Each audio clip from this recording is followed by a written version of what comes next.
I'm sitting here in the new town park they put in about 3 years ago. Excuse the noise, it's a little noisy in the background here, but I'm using this background because of, this is our future. This is our future of the town. The kids you're seeing run around this simple playground is going to be the future of Lockport. And one of my main concerns, these kids staying living in Lockport. How do you feel about your family, most importantly your children and your children's future? I know how I feel. I'm going to do my best to keep them healthy, safe, and hopefully when they get older, I get to spend time with my grandchildren. It's up to us to create an environment that will help our children get the most they can, young and old. I know it's a far stretch to try and get them to stay here, but it's a harsh reality. What's going on right now is we're losing our students. The attendance at the high school, grade schools, all the schools in the Lockport area, including the city, is actually dropping. And that's one of the most important parts, in my opinion, of society, of a community actually developing and growing. Many people say that Lockport's growing, there's houses going up, there's always something going on, and Lockport is growing. It always has grown. So whether or not it's because of the existing person that's in office or not, Lockport will always grow. But when you start losing kids in the schools, that's one of the first things that they should look at, and that's something they really aren't addressing right now. Is there a problem?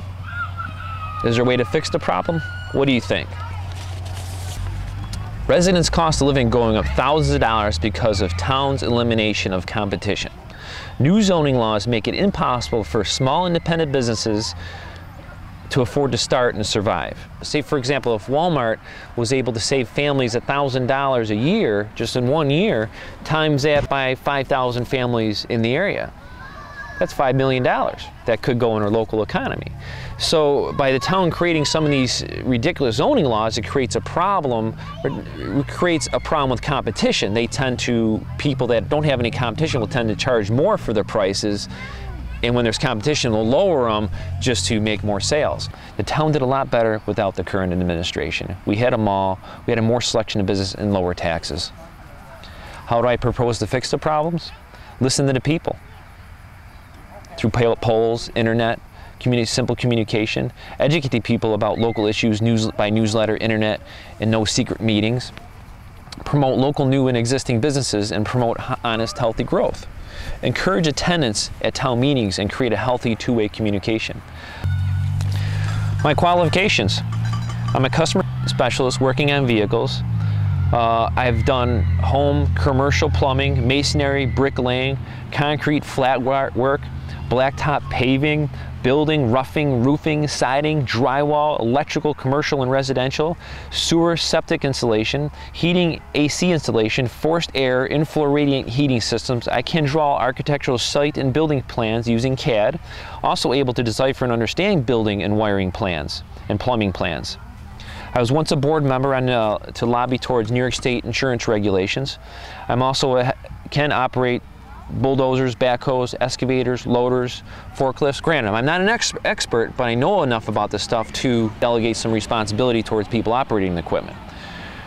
With Frank and Sandy here, they own a new house right next to Lytle Park, and Frank and Sandy here are very concerned that the town had promoted this new project with really the people not knowing it.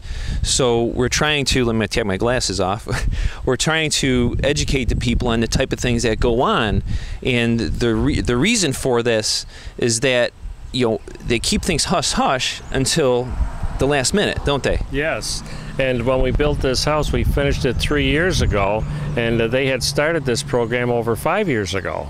And if we'd have known that, we never would have built a house here. Yeah, because well, it's not good. Somebody going to put a parking lot right against on top of us with all the people coming and making noise, and and they could be sleeping here. They sleep up on the hill now over there. Oh, they're actually across. Oh yeah, yeah. There's what's across the street? That's the walkway.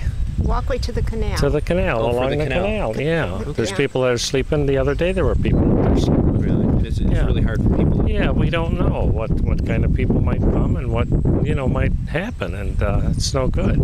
mean, you really have no problem with the park. It's just that, you didn't want a parking lot next to your beautiful house. Here, no, I wouldn't have built it. And the one issue we found out is that there's actually a side road here that has direct access to the park. You drive right through the back on Walnut Lane. It's wide open. So the town really never had to purchase the property next to you. That's sort of not fair. I mean, this property right next to you probably would have been better off developed and actually built houses on, just like yours. So you have a beautiful community, and then they can actually have a nature preserve with an entrance at the end of a road over there. So it seems probably the best decision for the town to do is to actually sell this land off to. They've got the power, everything right there. They've got the sewer line, electric, everything, gas right over there. And there's two 95-foot lots there, real nice lots. I don't think it's fair for the people on Walnut Lane. I mean, we have neighbors, we have friends over there, and they feel the same as we do. We don't want this park here. This was a nature preserve. There's wild animals back here. Leave this for the wildlife. I mean, you can hear the birds and everything singing in the background. That's beautiful back there. There are hundreds of birds right on our lawn. Hundreds of them. I mean, I really have no problem with a nature preserve, but a nature preserve is a preserve just kept closed off basically to the public. If they want to go walking at it up to a little trail, I mean, would you mind something like that? A trail would be different, but like I say, if they put a big parking lot or anything